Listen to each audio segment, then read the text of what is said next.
किसी ने बड़े कमाल की बात कही है कि घर छोटा हो या बड़ा, अगर उसमें मिठास नहीं होती तो इंसान तो छोड़िए चींटियां भी नहीं आती।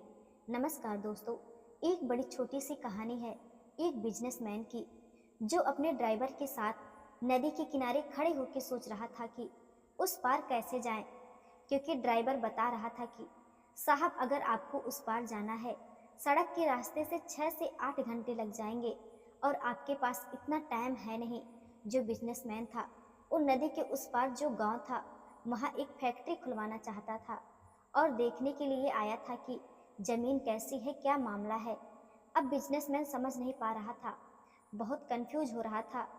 ड्राइवर ने कहा, साहब एक आसान काम कीजिए, 15 मिनट में आप इधर से उधर चले जाएंगे, नाव में सवार हो जाइए। बिजनेसमैन को यह आइडिया अच्छा लगा। वो नदी के किनारे पर देखा तो एक नाव वाला दिखाई दिया। उससे कहा, भाई उस पार छोड़ दो। उसने कहा, जरूर साहब, बैठ जाइए। नाव में सवार हो गया। अब उसको लगा कि 15 मिनट का रास्ता है, थोड़ी बातचीत करते हैं, बताते हैं इसको कि मैं कौन हूँ, शायद पहचान नहीं पा रहा है।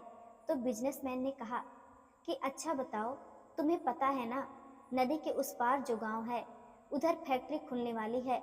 नाव वाले ने कहा, साहब फैक्ट्री, ये क्या होती है?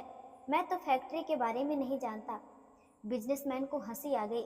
बोले, क्या अजीब आदमी हो, तुम्हें यह भी नहीं पता कि फैक्ट्री क्या होती है? इतनी छोटी सी बात नहीं पता? नाव वाले ने कहा, हाँ साहब, मुझे नहीं पता फैक्ट्री क्या होती है। थोड़ा आगे चला। बिजनेसमैन को लगा कि इसने मेरी फोटो देखी होगी, आज अखबार में छपी थी, मीडिया वालों ने कवर किया है। तो उसने पूछा कि तुमने आज अखबार पढ़ा? नाव वाले ने कहा, साहब मुझे पढ़ना नहीं आता। बिजनेसमैन फिर से हंसने लगा कि अजीब आदमी हो, इतनी छोटी सी चीज नहीं आती, तुम्हें अखबार पढ़ना नहीं आता?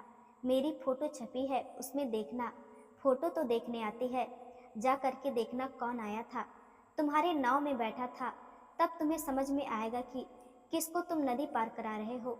थोड़ा और आगे चला तो बिजनेसमैन ने पूछा कि अच्छा यह बताओ, कभी तुम शहर गए हो? देखी है तुमने वहाँ की बड़ी बड़ी बिल्डिंगें, वैसी बिल्डिंग बना दूंगा यहाँ गांव में। नाव वाले ने कहा, साहब मैं शहर कभी नहीं गया, मैं तो गांव का ही आदमी हूँ, गांव में ही रह गया। फिर से बिजनेसमैन हंसने लगा कि अजीब आदमी हो तुम, आज तक शहर नहीं गए, गांव में ही हो करके रह गए। नाव वाले ने कहा, हाँ साहब। तभी अचानक से नदी का जो पानी था उसका बहाव बढ़ गया और नाव वाले का जो संतुलन था वो बिगड़ गया, क्योंकि लगातार उसका मजाक बिजनेसमैन उड़ा रहा था। तो एक बड़े पत्थर से जाकर के नाव टकरा गई और जैसे ही नाव टकराई, नाव का संतुलन बिगड़ता गया, नाव डूबने लगी। बिजनेसमैन घबरा गया, कहने लगा, ये क्या हो रहा है? नाव वाले ने कहा, साहब अब मेरे हाथ में कुछ भी नहीं है, नाव डूबने वाली है, आपको तैरना तो आता है ना? बिजनेसमैन ने कहा, मुझे तैरना नहीं आता। अब की बार नाव वाले ने मुस्कुरा करके कहा कि क्या साहब, इतनी छोटी सी चीज आपको नहीं आती, तैरना तो आना चाहिए ना। बिजनेसमैन हाथ जोड़ करके कहने लगा, भाई मुझे बचा लो, बस मेरी जान बचा लो, बाकी सारी बातें बाद में कर लेंगे।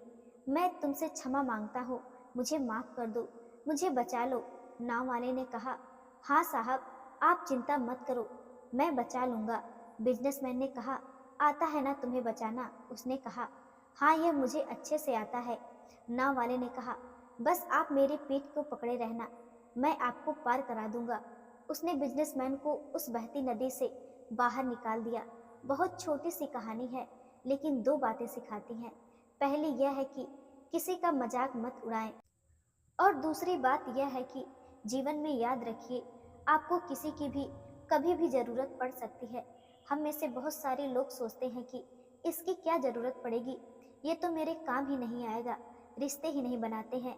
आजकल तो रिश्ते भी वैसे बनाते हैं कि काम पड़ेगा, इसलिए रिश्ता बना लो, लेकिन इस तरीके से रिश्ते बनाना बंद कीजिए, वरना लाइफ में बहुत बड़े संकट में पड़ जाएंगे। और हर इंसान की वैल्यू करना शुरू कीजिए, क्योंकि कई बार ऐसा होता है कि जो आपको आता है वो उसको नहीं आता, लेकिन कई बार ऐसा काम आ सकता है जो उसको आता हो लेकिन आपको नहीं आता हो। याद रखिए, हर इंसान का सम्मान कीजिए। धन्यवाद।